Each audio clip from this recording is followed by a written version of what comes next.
안녕하세요, 리입니다. 이사 에피소드 파트 2. 오늘은 후기를 가지고 왔습니다.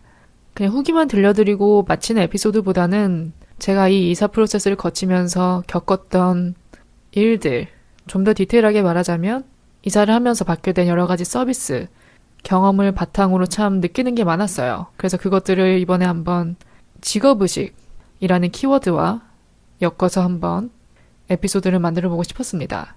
어떻게 보면 이번 이사가 제 인생의 첫 공식적인 이사라고 표현할 수 있을 것 같아요. 뭐 그전에는 이사도 아니었더라고요. 이사라는 그 타이틀에 어디 명함도 못 내밀 정도로 예전에는 참 단순했는데 이번에는 정말 이사다운 이사였습니다. 그만큼 제 살림도 늘었고 제가 가지게 되는 공간도 넓어졌다는 의미겠죠. 그래서 이번에 이사를 하면서 참 여러 업체를 통해 서비스를 제공받았어요. 뭐 업체를 한다면 이삿짐 센터, 입주 청소, 가전 설치, 점검, 제거 등등. 뭐 제가 여태까지 서비스를 제공하는 입장은 되어본 적이 있어도 이렇게 단시간 안에 여러 서비스를 받아본 거는 처음이었던 것 같습니다. 뭐 예전 알바를 통해서 아주 짧게나마 뭐 고객 서비스든 뭐 어떤 서비스든 간에 그런 서비스를 제공하는 일은 해봐도 이렇게 제가 대가를 지불하고 여러 서비스를 한꺼번에 받아본 적은 처음이라 참 느끼는 게 많았어요. 업체 직원분들의 일하시는 모습, 또 결과물을 보다 보니까 자연스럽게 이 직업의식에 대해서도 많은 생각을 하게 되더라고요. 물론 이 세상 모든 근로자가 365일 열정적인 직업의식을 가지고 임하면 참 좋겠죠. 소비자도 좋고 근로자도 좋고 서로 간에 마찰도 없을 것이고 너도 나도 해피하겠죠. 하지만 이 모든 게 또 사람이 하는 일이다 보니까 그리 완벽할 수가 없어요. 또 제 마음에 100%들 수도 없더라고요. 그런 걸 기대하기도 좀 무리고요. 하지만 그렇다고 해서 마냥 이해하고 넘어갈 수도 없겠죠. 적어도 돈을 벌고자 하는 입장이라면 그 대가에 걸맞는 노동을 해야죠. 물론 더 능가하는 노동을 한다면 소비자는 기분이 더 좋겠지만 최소 기본을 해야 된다는 거죠. 하지만 그 기본도 하는 게 힘들 때가 있는 것 같아요. 또 이게 사람인지라. 때론 기분이 태도가 될 때도 있고 하기 싫을 때도 있고 적게 일하고 싶은 심리, 덜 힘들게 일하고 싶은 심리가 누군들 없겠습니까? 그래서 갖가지 그런 이유들과 변명들로 인해서 이 직업의식이 매일 흔들리죠. 그래서 제가 몇 주간 소비자가 되어 받아온 이 서비스 경험을 바탕으로 직업의식이라는 타이틀을 한번 제대로 파헤쳐보고 싶습니다. 또 더불어 저의 직업의식도 한번 성찰을 봐야죠. 자기 성찰의 시간 항상 필요합니다. 그래서 여러분들도 오늘 에피소드 들으시면서 본인의 직업의식은 어느 정도인지, 근로자로서 성실하게 임하는지, 내가 정의하는 직업의식이란 무엇인지, 또 내가 대가를 지불하고 서비스를 받았을 때 경험이 어땠는지, 좋았는지 나빴는지 관련된 일화가 있으시다면 한 번쯤 떠올려 보셔도 좋을 것 같습니다. 그럼 에피소드 바로 시작할게요. 이사는 돈이더라고요. 돈 정말 많이 깨지더라고요. 남들이 이런 말 할 때는 이렇게 와닿지가 않았습니다. 제가 경험한 게 아니니까. 근데 한번 이렇게 경험하고 나니까 제대로 깨달았죠. 왜 사람들이 이사를 그토록 번거로워하고 싫어하고 되도록 하루빨리 자가를 마련하려고 하고 왜 그러는지 이제야 좀 알겠더라고요. 체력적으로도 너무 힘들었고 지출도 상당했습니다. 근데 그 지출이 뭐 제가 만들어낸 지출이 아니라 애써 만들어낸 지출이 아니라 필요한 지출이었습니다. 기본적인 것들이었어요. 이사에 있어서. 그러니까 누굴 탓할 수도 없고 다만 원하는 건 그거였죠. 좀 제대로 된 업체를 만나서 좋은 서비스를 받고 싶다. 그런 마음은 있었죠. 뭐 오늘 팟캐스트에서 얘기할 정도로 막 테러블한 경험이 있었던 것은 아닙니다. 막 최악의 서비스를 받아서 여기다가 막 한풀이 해야 되는 그런 불상사는 없었어요. 다행인 거죠. 다 이렇게 잘 마무리가 됐는데 솔직히 막 100% 만족한다고는 못하는 그런 서비스도 있었습니다. 왜 100% 만족을 못하냐? 내가 지불한 대가에 충족하는 그 정도의 서비스는 아니라고 생각했기 때문에 그냥 다음에는 좀 더 발품을 팔자. 시간이 좀 걸리더라도 좀 더 알아보고 좀 제대로 된 업체를 만나려고 노력을 해보자 한번. 이런 다짐을 했습니다. 먼저 첫 번째 세그먼트는 제가 소비자인 입장에서 한번 말을 해보고 싶어요. 거저먹는 업체들, 거저먹는 부류들 있죠. 다르게 표현하자면 소비자에게 덤탱이 씌우는 업체들 혹은 사례. 물론 모든 업체가 투명하고 아주 투철한 직업정신으로 임한다면 정말 좋겠지만 세상 그러지 않습니다. 세상 그리 아름답지 않아요. 그런 사례들이 있어요. 억울한 사례. 그래서 참 세상에는 거저먹으려고 하는 사람들이 있어요. 많을 수도 있고 뭐 적을 수도 있고 이거는 개개인의 경험에 따라 느끼는 게 다르겠지만 그 심리가 만연해 있습니다.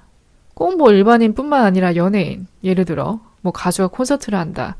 표는 막 2, 30만 원씩 막 팝가수, 월드스타에 능가하는 그런 돈을 받으면서 막상 공연 당일 되니까 설렁설렁 대충 하고 팬 서비스도 없고 라이브도 못하고 지각하고 혹은 콘서트 몇 시간 전에 별 가짜는 이유로 캔슬해버린다던가 후다닥 끝내버리고 공연을 마무리 짓는다던가 이런다면 공연을 보러 온 팬들은 굉장히 실망하겠죠. 그 가수를 보기 위해 거액의 돈을 지불하고 거기까지 갔는데 그날 하루의 시간 어떻게 보면 다 빼서 그 콘서트를 위해 쏟는 거잖아요. 만약에 또 멀리 사는 팬이다. 뭐 해외에 사는 팬이다. 뭐 지방에 사는 팬이다 하면은 숙소까지 잡고 보러 갈 수도 있는 상황이고 그런 부족한 직업의식은 소비자들을 실망시킬 수 있죠. 또 이번에 제가 경험한 이사 관련 업체들, 뭐 이삿짐, 입주 청소, 가전 설치 등등 겪어보니까 느낀 게 뭐만 하면 추가 요금이 붙더라고요. 정말 까딱하면 추가 요금 금방 불어납니다. 10만 원, 15만 원씩. 이게 상담할 때는 정확한 금액 안내를 안 해줘요. 추가 요금이 발생할 수 있다만 넌지시 언급을 해놓지 대체적으로 어떤 항목이 추가될지 그런 거는 말 안 해줍니다. 근데 또 그 사람들도 현장을 직접 봐야 되니까 자세한 안내가 불가능할 수도 있죠. 서비스를 하기 전에 미리 뭐 견적을 보러 오게 해서 상태를 체크한 다음에 얼마가 나올지 정확히 미리 사전에 논의를 하고 들어간다면 덤탱이 맞을 일은 없겠죠. 근데 그러지 못하는 케이스도 있잖아요. 당일에 다 이루어져야 하는, 와서 봐야 되는. 그래서 이미 불러놨는데 와서 이제 작업만 하면 되는데 아 여기 곰팡이쟁은 좀 추가 요금 10만 원 붙을 것 같은데 이렇게 말하면 뭔가 안 할 수도 없어요. 10만 원 너무 비싼데 그건 내 돈 없으니까 그냥 기본 요금 5만 원치만 하고 끝내주세요. 이렇게 말하기로 좀 그러잖아요. 어쩔 수 없이 그냥 이끌리게 됩니다. 그러니까 선택의 여지가 없는 느낌? 선택은 할 수 있는데 선택의 여지가 없는 느낌? 그렇게 이제 견적 금액이 불어나는 거예요. 물론 돈을 더 냈으니까 그만큼 깨끗해지겠죠. 근데 이게 그런 깨끗해진 모습을 보고 나서도 참 그래요. 이걸 꼭 이렇게 받아냈어야 했나? 그렇다고 막 100점 만점에 110점 수준의 서비스를 제공한 것도 아니고 그냥 기본 욕 안 들을 정도의 그런 그냥 나쁘지 않은 그 정도의 딱 서비스만 하고 손을 떼버리는 그런 경우가 있습니다. 그래서 앞서 말한 케이스가 또 예시가 될 수 있을 것 같고 그 다음에 또 우리가 생각해보자면 뭐 리뷰 마케팅, 리뷰 조작 이런 것도 많이 보여요. 특히 뭐 새로 오픈한 음식점 리뷰가 나쁜 데가 없습니다. 포털 사이트에 검색을 하면 요즘엔 죄다 만점이에요. 사진도 그럴싸해 보이고 또 사진이 이게 부분만 찍다 보니까 인테리어만 봤을 때 여기 좀 넓어 보이는데 여기 좀 예뻐 보이는데 이렇게 느끼기 쉬워요. 근데 막상 가면 좁아 터지고 저는 이런 경험 해봤습니다. 어떻게 보면 우리가 믿을 건 리뷰밖에 없습니다. 그것을 경험하기 전에는 리뷰가 좋으면 당연히 가고 싶어지죠. 좀 안심이 되죠. 마음이 놓이죠. 근데 이런 리뷰까지 어떤 이렇게 대가를 지불하면서 조작을 하면 믿을 데가 없어요. 저도 예전에 이렇게 친구들하고 저녁 약속 잡을 때 보통 이제 저 같은 경우는 친구가 맛집을 항상 알아봐요. 담당이 있어요. 친구들마다. 저는 아니고 맛집을 잘 몰라서 안 가기도 하고 친구가 항상 이제 맛집을 알아보는데 그 친구가 여기 어떠냐 하면서 이렇게 사진을 보냈어요. 링크랑. 나쁘지 않은 거예요. 리뷰 수도 많고 그리고 사진으로 봤을 때 굉장히 넓어 보였습니다. 그래가지고 그냥 안심하고 갔는데 문 열고 들어갔을 때 깜짝 놀랐어요. 작아서. 작은 것뿐만이 문제가 아니라 테이블이 너무 작아요. 테이블이 너무 작고 의자는 또 높고 그런 바 테이블 느낌 아시죠? 펍 같은 데 있는 그런 테이블인 거예요. 테이블이 너무 작아서 음식 한 2-3개 시키면 뭐 옆 테이블에 놓던가 하나 치우고 하나 받고 이래야 되는 수준의 사이즈였어요. 테이블도 놓고 의자도 놓다 보니까 또 앉을 때도 너무 불안한 거예요. 넘어질까봐 혹은 이 접시 떨어뜨릴까봐 가방도 놓을 데가 없고 딱 이런 느낌이었어요. 빨리 먹고 가라. 우리 회전율 높여야 되니까 빨리 먹고 가라. 이런 느낌이었어요, 정말. 굉장히 안 좋은 경험을 저도 해봐서 압니다. 그 이후로는 맛집 안 믿어요, 저는. 또 우리가 한 번 나갈 때 그 경험을 망치고 싶지 않잖아요. 좋은 데서 먹고 싶고 맛있는 데서 먹고 싶으니까 리뷰를 찾고 가는데 이렇게 들통이 나버린다면 그냥 길거리 가다가 꼴리는 데 들어가는 게 훨씬 낫다고 생각합니다. 그 밖에 또 소비자에게 덤탱이 씌우는 그런 사례들이 또 떠올려 본다면 금융이나 보험업계 그런 데도 있죠. 특히 보험. 뭐 요즘에는 그런지 모르겠는데 유선 마케팅으로 어르신들, 특히 어르신들 이제 공략해서 전화를 걸어요. 그래가지고 대충 이렇게 솔깃하게 설명한 다음에 어부지리로 계약 녹취까지 이끕니다. 어르신들은 당연히 이 젊은 사람들에 비해 그런 거 이렇게 제대로 딱딱 구분하고 그럴 수 있는 능력이 좀 떨어질 수 있죠. 그래서 일부러 타겟팅을 그렇게 잡아가지고 보험가입을 유도하는 거. 녹취까지 가가지고 동의하십니까? 동의하십니까? 네네네만 대답하게 해가지고 가입시켜 놓고 나중에 타먹으려고 컨택해도 고객님이 가입하신 상품의 그 부분은 보장이 안 됩니다. 이러면서 다 밴을 놓거나 그래가지고 해지하겠다 하면 별도로 고객센터 연락해라.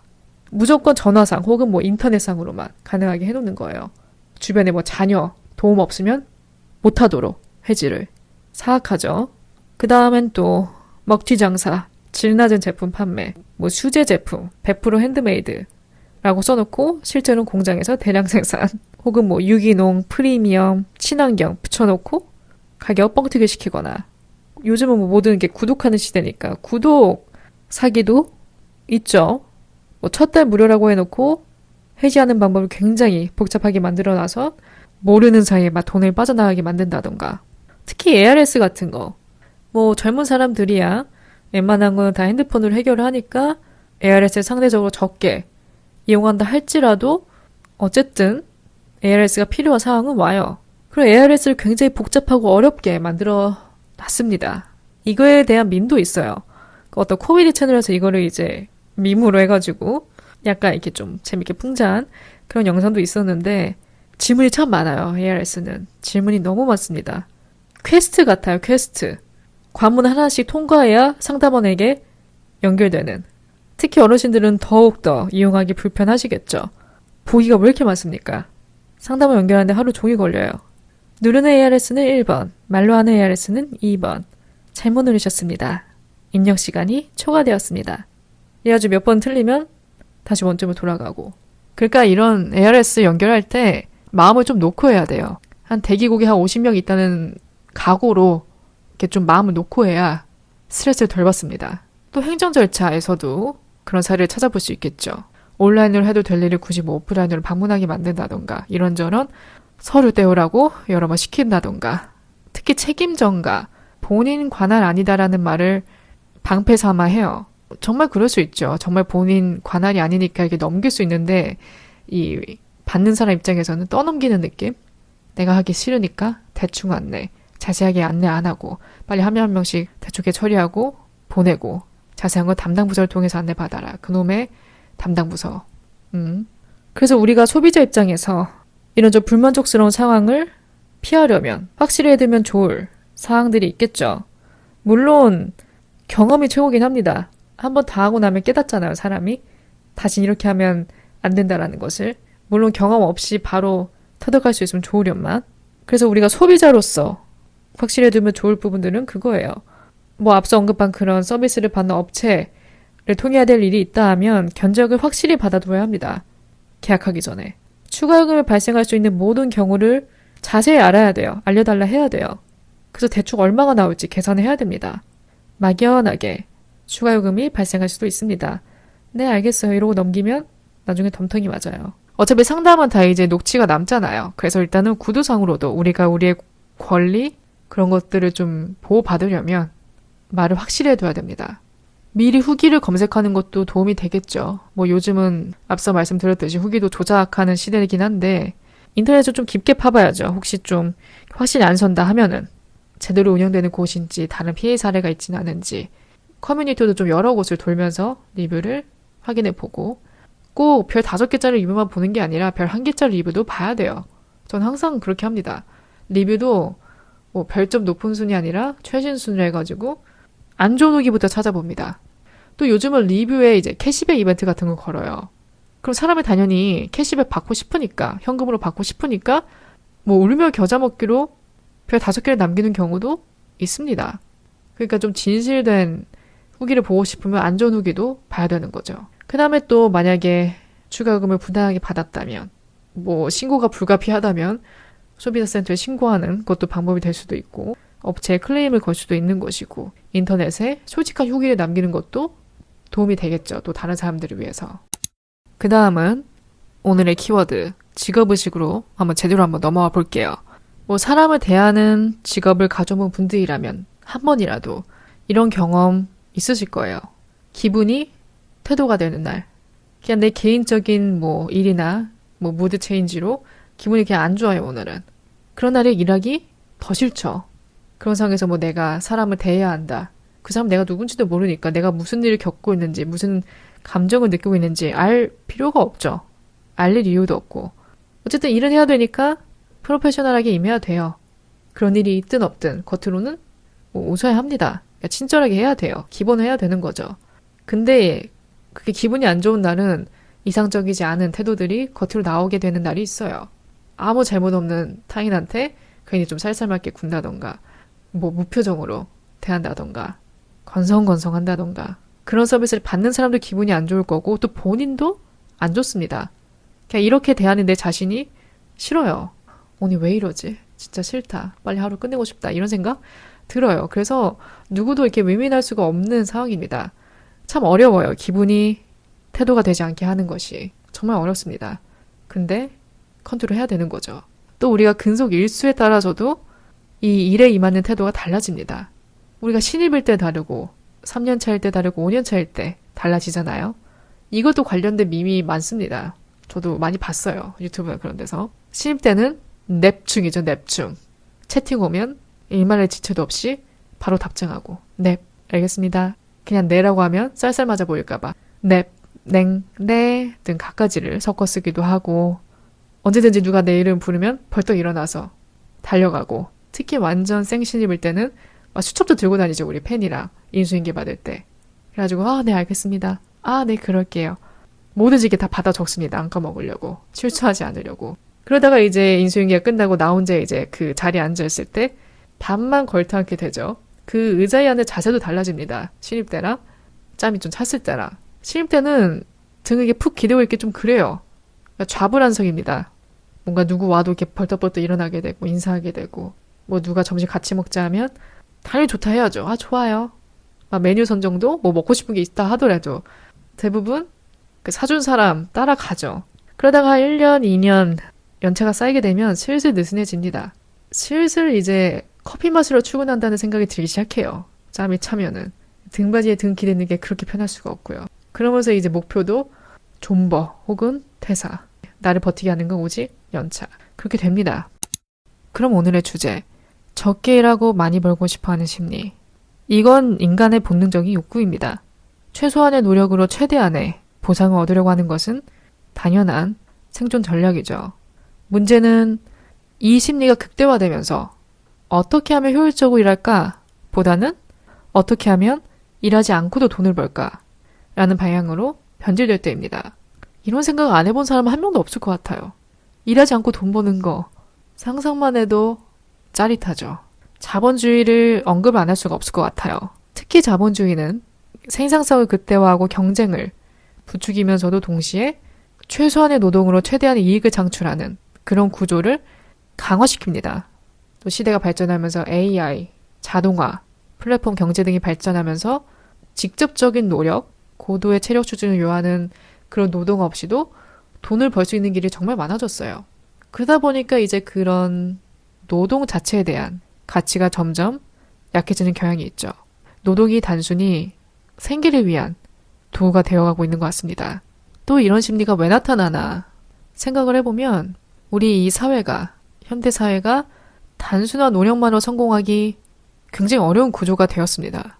노력은 돈, 이라는 공식이 매번 성립되지가 않습니다. 예전에는 그렇게 믿는 사람이 있었고 그게 가능했었을지도 모르는데 지금은 내가 일한 만큼 버는 혹은 그렇게 벌고 있다고 느끼는 그런 상황이 항상 존재하지 않습니다. 그래서 사람들이 더욱더 효율적인 방법을 찾으려고 하죠. 돈을 벌기 위해서. 투잡을 뛴다던가 재테크, 주식, 비트코인 등등 메인 잡을 차치해 놓고도 또 다른 분야에 손을 대면서 상대적으로 적은 노력으로 많은 이익을 창출해내려고 하죠. 또 언급을 안 할 수가 없는 게 이 유튜브 혹은 뭐 SNS, 미디어 등등 한 번에 빵 뜨는 경우가 있잖아요.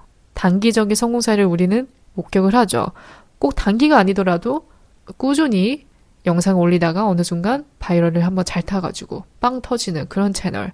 그런 사례가 부각되다 보니까 우리는 어떻게든 좀 쉽게 성공하는 법을 터득하려고 하죠. 그래서 이런 과정에서 장기적인 목표나 인내보다는 즉각적인 성과를 중시하는 문화가 자리 잡게 되고요. 이 성과는 제가 팟캐스트에서도 몇 번 언급을 했었어요. 저도 단기적인 성과가 없으면 금방 포기하고 싶어지거든요. 왜냐하면 시간 낭비하기 싫으니까. 저는 이 시간에 대한 집착이라 해야 되나? 시간을 굉장히 중요하게 생각해요. 어떨 땐 돈보다 시간 손해보는 걸 극도로 싫어합니다. 그래서 내가 밑빠진 독에 물을 붓고 있다 라는 상황이란 걸 인지하게 되면 바로 손을 떼게 돼요. 더 이상 손해보기 싫으니까 그 시간에 차라리 이거 저거 딴 거라지 이런 생각을 하게 되니까 포기도 쉬워집니다. 이게 좋을 때도 있고 나쁠 때도 있어요. 좋게 작용한 순간은 그거죠. 결단력이 빠르다 보니까 지체하는 일이 없어지는 게 장점인데 단점은 발을 쉽게 떼다 버리니까 좀 인내심이 부족한 blessing and curse 같은 상황 같아요. 또 이런 적게 일하고 많이 벌고 싶어하는 심리를 좀 파헤치다 보면 이런 생각이 들어요.